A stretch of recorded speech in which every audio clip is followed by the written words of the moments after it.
How are you doing, Kyle? Welcome to the stream. Good Welcome. to meet you. What's up, John? What's up, Jordy? Pleasure to be here. It's great to see you. What's How you happening? doing?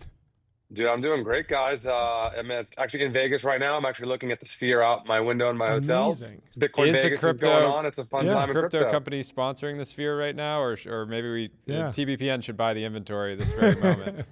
I think y'all's faces would look really good at 400 feet wide and Yeah, tall. I think that we Yes. should would just be definitely work. live broadcasting this there. That's the real alpha. Well, Anyway, it's great to have you on. What have a bunch of places to start with. so I don't even have context. What event is happening in Vegas? I think Oh, yeah. Katie Hahn is there as well. Is that correct? It's a Bitcoin conference. Bitcoin right? conference. Can you break it down? What What are you expecting? What's happening on the ground?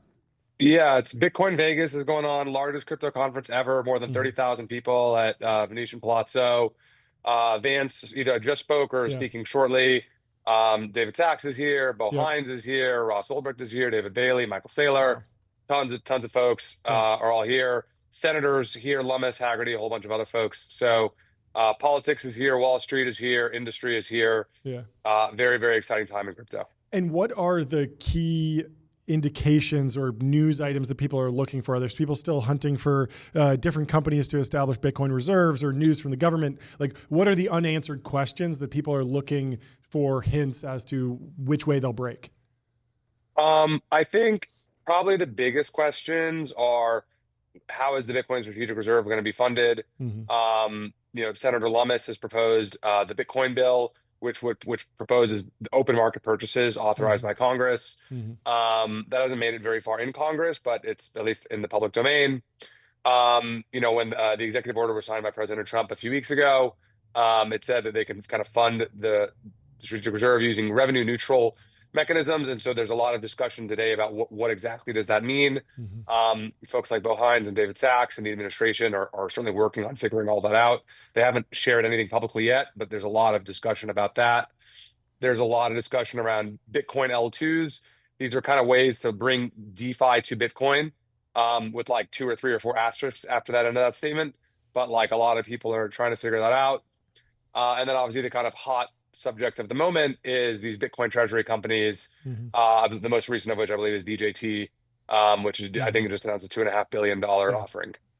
Yeah. Wait, is that Truth Social? Yeah, Truth Social has. And it's now GameStop Donald Trump GameStop Media. announced today Yeah, as GameStop well announced a one as large well. purchase. Yeah, in some ways, all the regulatory stuff happening right now feels like the kid who didn't do his homework until 2 minutes before the exam or something, and is just cramming, because crypto's been an important industry for a decade. People have been investing in this category for a long time, but now it's like the government's like, okay, let's figure all this out.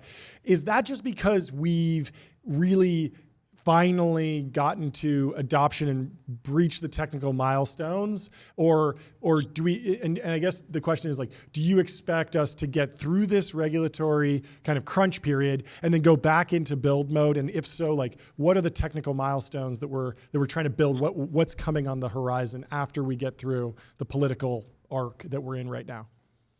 Yeah, so I mean, the reason we're here, the reason we're kind of in this moment is like a lot of stuff building over the last 10 or 15 years and was really extenuated by the Biden administration.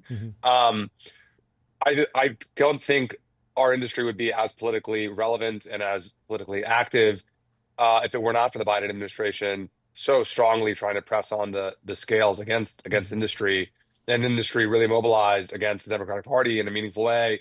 And my sense is that most political strategists probably will tell you that, like, on the margin, the thing that moved the election in both Congress and then the presidential in 2024 was the crypto industry in terms of dollars, reach, anger, PR, and kind of et cetera. That now has kind of swung from very frustrating administration to extremely accommodating and welcoming administration that we have today. The work that Bill Hines and David Sachs are doing in the executive branch is phenomenal. We're seeing awesome stuff out of DOJ, SEC, and CFTC on an almost daily basis now. And then the other big item is Congress. There's the the Genius Act in the Senate today, and then there's market structure that's coming pretty shortly. All that stuff is happening. So I think the reason we are where we are is like the pendulum is like kind of swung from one extreme to the other. Yeah. Yep. I feel pretty good that we're going to kind of basically industry is going to get, I think, most of what it wants Yeah. in the next few months. And that just then provides the foundation for crypto to really permeate all of software. Mm-hmm. Crypto systems are at their most basic level just systems for moving money around, and they're much more better and efficient and global systems for doing that. And so my hope is that once we get these final things done from Congress and in the executive branch, then you see Facebook, Google, Apple, Microsoft, et cetera, Yeah. embed crypto into all of their respective operating systems. You have AI agents, trading with crypto, whatever, and now crypto financial rails truly permeate global software. Do you think there'll be a realignment from the left around crypto, or do you think, like, because it did feel like it was bipartisan for a little bit, or at least it was just ambiguous on both sides. Then it kind of broke right, but it's such a big industry that it feels like maybe the Democrats might want to say, "Hey, like it's a big tent. We're also pro crypto." Yeah, I mean, there's certainly a handful of prominent Democrats who have been pro crypto. Folks like Mm-hmm. Richie Torres, Yeah, Senator Gillibrand. There's some others. I'm sure I can not remembering their sure. names off the top of my head. And we've been although we're primarily donors to Republicans, we are selectively donors to some of those folks that I just mentioned. Cool. The party as a whole, I would say, has not really realigned and embraced crypto, and I'd Mm-hmm. say I'm fairly surprised by that. It just seems kind of like like an own goal here. Mm-hmm. There's a handful of Democrats who like ideologically hate crypto, most notably Senator Warren. But like the vast majority of Democrats in Congress kind of like don't care or Yeah, are like pro crypto. sure. And so I've been surprised by the like lack of warm embrace. Makes sense. Jordy?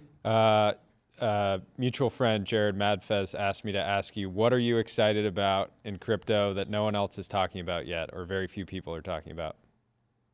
Um, I am really excited for DPIN, and this is a category that's been around in crypto for a few years now, and we were very fortunate to help pioneer some of our early investments like Helium. Um, but the DPIN things are starting to really work. Helium, I believe yesterday or the day before was their first day ever. They had 1 million customers on the Helium network in Wow. one day. Helium, for those who don't know, is a decentralized wireless network. Anyone can stand up a hotspot in their house and provide wireless coverage, and other people can like use your network and pay you for doing so. Um, we just invested recently in a very high-profile DeFi project called Double Zero, which basically is bringing private fiber to anyone who wants to pay for private fiber per byte of data. And this is going to go live over the summer. And it's going to really change low latency trading on public blockchains. There's a handful of other kind of major DePIN teams like Hivemap or Pipe Network and a number of others that we're involved in. And I think these are, crypto is fundamentally financial in nature, but like finance is hard for people to grasp. And what's cool about these DePIN use cases is that they are like fairly easy for people to understand. And the first handful of those things are really starting to achieve escape velocity. That's great. How'd you meet the Solana founders? I met Anatoly first. I don't know who introduced me to Anatoly, but I was in San Francisco in April of 2018. Yeah. And I was at a co-working space, and I met Anatoly on a Saturday night. And he had sent me the white paper for the proof of history and Solana consensus white paper. I remember I read it and it was absolute trash. And I was like, I have no idea what this does. But someone told me Anatoly was really smart, so I met with him. And after meeting with him, the thing that really stood out to me was of all of the L1 founders were like very academic in background and their pursuit and approach. And Anatoly was the opposite. He was like, I hate academia. I don't ever want to write a fucking paper.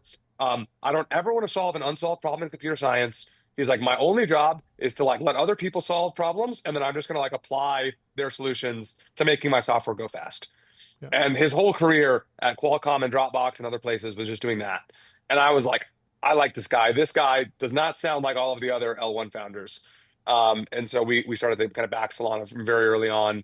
Obviously got to meet Raj shortly thereafter, and the rest is history. Yeah. So, I mean, was that investment, did it feel like it was out of your sweet spot? Like, were you stretching in terms of what you were pattern matching against, or was it like delightfully contrarian in your mind? I mean, look, Multicoin was very young. We were 6 months old at the time we kind of made that first investment. And I don't think we had even a sense of like, what is our strike zone or not. We just kind of were like young and running as fast as we could and seeing what happened. In hindsight, I would say like Multicoin generally likes to invest in more blue oceans than red oceans. And investing in an L1 was certainly a red ocean investment. Yeah. And so when we invest in red oceans, we just want to be like, have a pretty pointed view on why the player we're betting on is like the standout player. And as I was just saying, like, just at the founder level, Tolly's background was completely different than the other L1 founders. There's a number of other things that kind of stood out, but that being the primary one.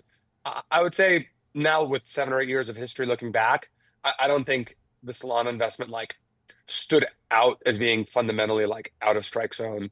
We knew we hated Ethereum. We knew that like there was problems, and we were looking for alternatives. And lots of people were showing up saying like, "Look, I have an alternative." And so in that sense, it was like very kind of shot on goal. What's been your success rate of identifying new metas, like before other people? It feels like in crypto, if people that are trading are trying to trade specific metas and then identify new ones, but as a VC, you really need to identify things 2-3 years, sometimes even more than that. Otherwise, you're just going to be too late, right? Once the thing is already big, you don't necessarily want to invest in the 4th or 5th player in a category. Yeah, I feel very fortunate. We've been involved early in a number of metas, for lack of a better word. First, probably being like high performance blockchains, being Solana. Second, probably being TBPN, starting with Helium and Hive Mapper. More recently, we've been very focused on on-chain privacy. Most people in crypto have been talking about zero knowledge proofs for 5, 7, 8 years now. We've scrapped all that, and we've made big bets in fully homomorphic encryption, which is a totally different cryptographic approach. So those are probably the 3, like, I think really big ideas where we were pretty early. And there's a number of other areas that are like smaller where I think we've been early. In terms of where the metas we're like focused on today, I'd say it's pretty obvious stuff, but like getting stablecoins in the hands of people who want stablecoins. We've invested in a number of P2P exchanges that make it possible for people in emerging markets in which have capital controls to get stablecoins despite their local governments. And so that's a lot of focus area. And then we've been thinking about as more stablecoins come on chain, what are the secondary and tertiary impacts of that? And then we've been going along a lot of those things in both public and private markets. The helping people with capital controls get on chain is interesting. It's kind of like crypto's outlaw roots in a little bit, but very mission oriented. Is saying we believe in economic freedom. They're willing to go in and to certain markets and deliver that. So very cool. Very cool. Well, thank you so much for stopping by. This is fantastic. Hope the conference is great. Come back on the show anytime. Enjoyed Jordy, John, thanks for having me. Awesome to be here. You're the man. Talk to you soon. Cheers. Bye.